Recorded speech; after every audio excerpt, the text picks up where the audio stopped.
दोस्तों, जो लोग बुद्धिमान है वह यह जानते हैं कि शब्द हथियार की तरह होते हैं जिनसे किसी को भी बचाया जा सकता है या किसी को भी मारा जा सकता है। अब आप सोच रहे होंगे कि शब्दों से किसी को कैसे मारा जा सकता है, तो जरा सोचिए, ज्यादातर आत्महत्याओं के पीछे क्या कारण होता है। किसी के पति ने कुछ कहा, किसी के पिता ने कुछ कहा और उन लोगों ने आत्महत्या कर ली। ये आत्महत्या किसके कारण हुई?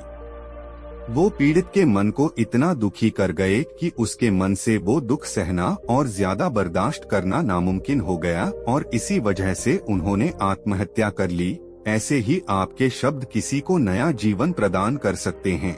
जब कोई आदमी उदास होता है या दुखी होता है तो आपके शब्द उसमें एक नया जोश, एक नया उत्साह भर सकते हैं और एक हारा हुआ आदमी अपने जीवन में एक नई शुरुआत कर सकता है, सिर्फ शब्दों के माध्यम से, हमारी वाणी के माध्यम से। तो अब तक आप ये तो समझ ही गए होंगे कि हमारे शब्द हमारे जीवन को किस तरह निर्धारित करते हैं, शब्दों में कितनी ताकत होती है और किसी से बात करते वक्त हमें कितनी सावधानी से अपने शब्द चुनने चाहिए। आज की जो बौद्ध कहानी में आपको सुनाने वाला हूँ, उसमें आपको सीधे सीधे तौर पर कुछ ऐसे तरीके पता चलेंगे, कुछ ऐसी परिस्थितियां पता चलेगी जहां पे आपको हमेशा चुप रहना चाहिए। कुछ परिस्थितियों में अगर आप कुछ नहीं बोलेंगे तो वही आपके लिए सबसे ज्यादा बेहतर होगा। तो चलिए कहानी शुरू करते हैं।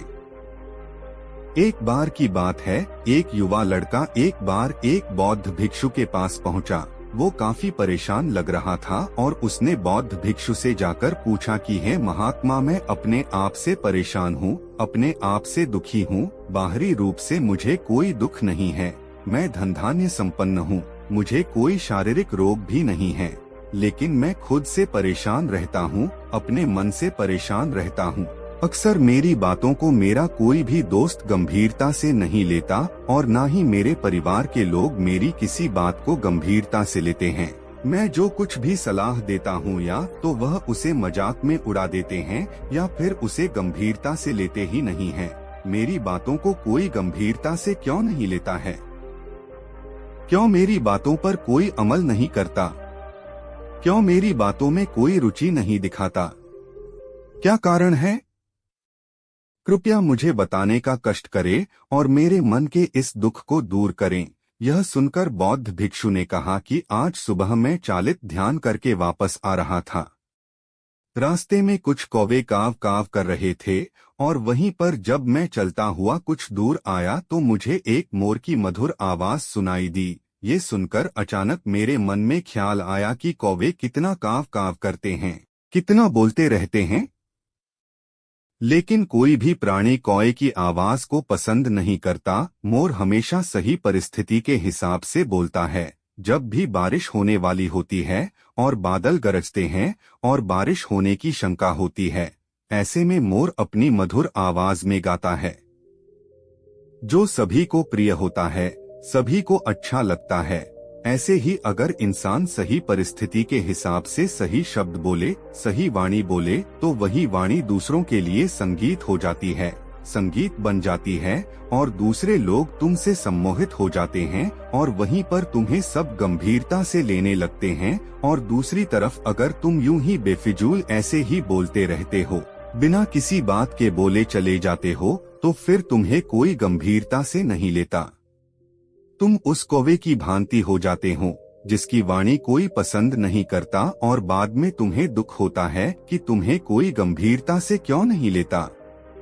इसीलिए अपने शब्दों को बेहद बुद्धिमानी के साथ इस्तेमाल करना सीखो। अगर तुम नहीं सीखोगे तो समाज में तुम्हें कोई सम्मान या कोई गंभीरता से नहीं लेगा। यह सुनकर वो युवा लड़का बोला कि हे महात्मा, मैं जानता हूँ कि मैं ज्यादा बोलने की बीमारी से ग्रस्त हूँ, मुझे इतना नहीं बोलना चाहिए, लेकिन मैं अपने आप पे काबू नहीं रख पाता और ना ही मैं इतना बुद्धिमान हूँ कि मैं अपने शब्दों को नाप तोल कर बोल सकूं। मैं तो किसी से बात करते वक्त इतना सोचता भी नहीं कि मुझे अपने शब्द किस तरह इस्तेमाल करने हैं। कृपया करके कुछ ऐसी परिस्थितियाँ बता दीजिए जहाँ पर मुझे कम बोलना है या फिर बोलना ही नहीं है, हमेशा चुप रहना है। अगर आप मेरा ऐसे मार्गदर्शन कर सकते हैं तो मेरा जीवन आसान हो जाएगा और मुझे ज्यादा दिमाग या अपनी बुद्धि लगाने की भी जरूरत नहीं पड़ेगी। यह सुनकर बौद्ध भिक्षु ने मुस्कुराते हुए कहा कि बेटा, वैसे तो इंसान को हर परिस्थिति में सोच समझकर ही बोलना चाहिए, लेकिन अगर वो हमेशा होश में नहीं रह पाता है, ध्यान में नहीं रह पाता है, तो मैं तुम्हारे दैनिक जीवन की कुछ ऐसी परिस्थितियां बता रहा हूं जहां पर तुम्हें हमेशा चुप रहना है। अगर तुम ऐसी जगहों पर कुछ बोलोगे तो तुम्हारा अपमान ही होगा या फिर तुम्हें गंभीरता से नहीं लेगा। सबसे पहली जगह है, या यूं कहे ऐसी परिस्थिति जहां पर इंसान को हमेशा चुप रहना चाहिए, वो है जब किसी ऐसे विषय के बारे में बातचीत हो रही हो जिसके बारे में आपको कोई जानकारी ही नहीं है। तो ऐसी परिस्थिति में व्यर्थ में बीच में टांग अड़ाना, अपना ज्ञान देना, व्यर्थ का ज्ञान, आपको कुछ पता नहीं है लेकिन फिर भी आप अपना ज्ञान देने के लिए उत्सुक हैं, तो ऐसी जगह पर आपका अपमान ही होगा। जरा तुम खुद सोचो, जब कोई बीमार आदमी अपनी बीमारी के बारे में चर्चा कर रहा हो और आपको उस बीमारी के बारे में कोई भी ज्ञान नहीं है, लेकिन फिर भी आप व्यर्थ में, बेकार में उसे ऐसी ऐसी औषधियां बता रहे हैं जिनका उसकी बीमारी से कोई तालमेल ही नहीं है, तो ऐसे में आप अपनी प्रतिष्ठा अपने हाथों से खो रहे होते हैं और आपको पता ही नहीं होता। ऐसी परिस्थिति में आदमी को हमेशा सुनना चाहिए। ध्यान से सुनना भी एक कला होती है। अगर आप सुनने का दिखावा करेंगे तो कहीं न कहीं सामने वाले आदमी को ये एहसास हो जाता है कि ये मेरी बात पूरे ध्यान से नहीं सुन रहा है। इसीलिए जब आपको किसी विषय के बारे में पूरी तरह से जानकारी ना हो तो वहाँ पर केवल अपने कान लगाना ही ज्यादा महत्वपूर्ण होता है। ज्ञान जरूरी होता है।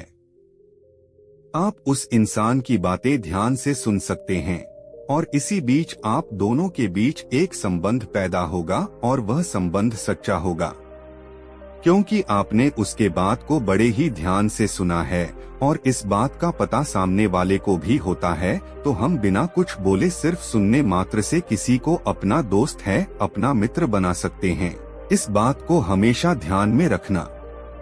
दूसरी जगह जहां इंसान को हमेशा चुप रहना चाहिए वो है खाना खाते वक्त। खाना इंसान को हमेशा चुप रहकर खाना चाहिए, मौन रहकर खाना चाहिए। महात्मा बुद्ध और उनके भिक्षु हमेशा चुप रहकर भोजन करते हैं, शांत भाव से भोजन करते हैं, परिपूर्ण होकर भोजन करते हैं, पूरी तरह से करते हैं, एक एक टुकड़े का स्वाद लेकर भोजन करते हैं। और ऐसा भोजन जब आपके शरीर में पहुंचता है तो वो आपके अंग अंग तक ऊर्जा पहुंचाता है। अक्सर हम भोजन करते वक्त कुछ ना कुछ बोलते रहते हैं, कुछ ना कुछ सुनते रहते हैं, लेकिन मौन रहकर पूरा स्वाद लेकर उस भोजन को कभी नहीं करते। हम उस भोजन को करते वक्त आधे अधूरे ही रहते हैं और इसीलिए हमारा शरीर रोगों से ग्रस्त हो जाता है।